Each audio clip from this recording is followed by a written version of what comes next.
Hello everyone, my name is Shaquani Hara, and today I'll be informing you guys on the HIV epidemic. So I'm going to give you an overview of what we'll be talking about. We'll be talking about how HIV is transmitted, how to prevent it, the history of HIV, and the epidemic that's happening right now in Atlanta. So let's start with the history of HIV. So HIV is one of the largest pandemics in the world. It was founded in 1931 in the Democratic Republic of Congo. And it was said that it was spread from chimpanzee to human during a bush meat trading, which we later on found out that that wasn't true.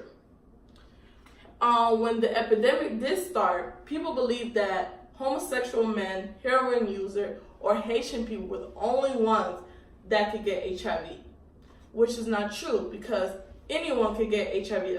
It's transmitted through person to person. This is when the National Cancer Institute identified HIV as the cause of AIDS. So let's begin with the statistics of HIV. So approximately 1.1 million people in the US are living with HIV today. Gays and bisexuals are amongst the group that have the greatest risk of getting HIV. On February 19, according to the CDC, 38,739 were diagnosed with HIV in 2017. When HIV started, African Americans were one of the races that was high in HIV. But in today's case, they have decreased, but it's still stable in Asians, Hispanics, and whites. So now I'm going to inform you on how you could prevent HIV. So HIV is transmitted only in certain body fluid, such as blood and semen. It can only be transmitted only through person to person. A mother who is pregnant could get HIV and give it to her child later on.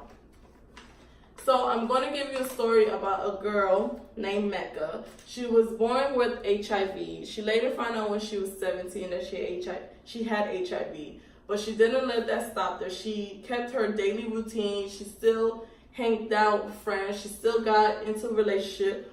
But she gave them a heads up of what she was born with. And she allowed them to decide if they wanted to be with her or not.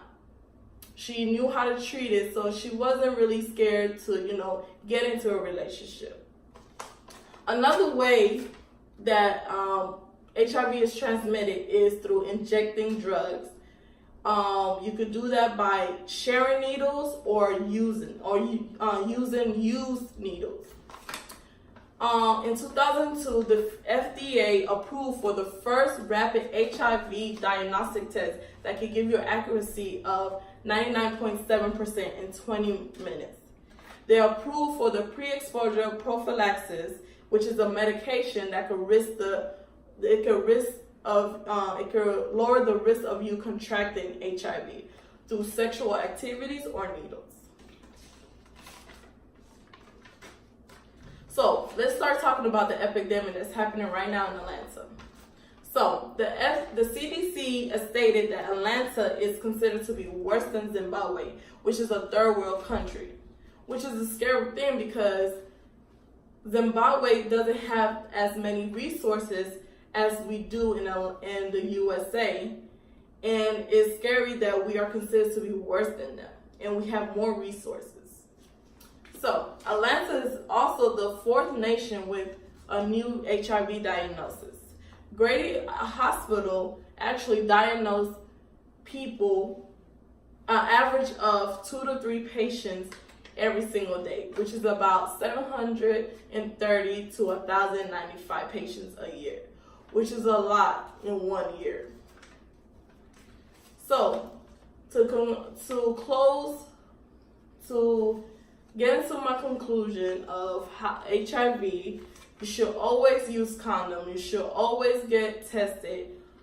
Make sure you and your partner get tested as well. You could also do that. You could go to a local clinic or hospital and you could get tested there together or separately, whichever way, but make sure you get tested. Make sure you do use condoms. Limit your sexual partners, and just read up on the CDC.com on how you can prevent HIV and what you could do if you do get HIV, how to treat it. So thank you, and I hope this opened your eyes into what is going on right now and how you could prevent getting HIV. Thank you.